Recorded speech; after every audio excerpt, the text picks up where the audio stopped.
ចិត្តជីវ៉ាមិនមែនក្បែរតែមួយគ្រាសុំត្រឹមមួយជីវិតគិតប៉ុន្មានដែលពុំងារសុំដាក់ពីប្រឡងសញ្ញាបាត់ស្នេហ៍បាត់អូនតែមួយថ្ងៃបងភ័យញ័រដៃរបស់អូនមួយខែជំនួសមកជូនទៅដល់ផ្ទះមេភ្លឺថ្ងៃរះរំងយើងហើយមួយជីវិតថ្ងៃនឹងមានម្ដងពួកម៉ាក់អញកាយប៉ោស្រុកខ្មែរបងចេញពីរៀន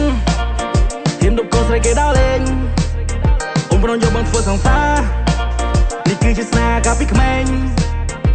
តែពេលនេះពួកយើងធំពេញវ័យនៅតែដដែលអូននៅតែជាសំណងចិនមកស្នេហ៍ស្នងបែងដងបេះខ្លាំងចប់បរិញ្ញាមានការងារធ្វើដឹកថៃឈើចូលផ្ទាំងអូនហើយមកអូនប្រាប់ថាកុំភ័យអ្វីរៀនចាប់ពេលណាអ៊ីលើកូនហើយចង់លើចិត្តជីវ៉ាមិនមែនក្បែរតែមួយគ្រាសុំត្រឹមមួយជីវិតគិតប៉ុន្មានដែលពុំងារសុំដាក់ពីប្រឡងសញ្ញាបាត់ស្នេហ៍បាត់អូនតែមួយថ្ងៃបងភ័យញ័រដៃរបស់អូនមួយខែជំនួសមកជូនទៅដល់ផ្ទះមេភ្លឺថ្ងៃរះរំងយើងហើយមួយជីវិតថ្ងៃនឹងមានម្ដងពួកម៉ាក់អញកាយប៉ោស្រុកខ្មែរបងចេញពីរៀនហ៊ានដប់កូនស្រីគេដើរលេង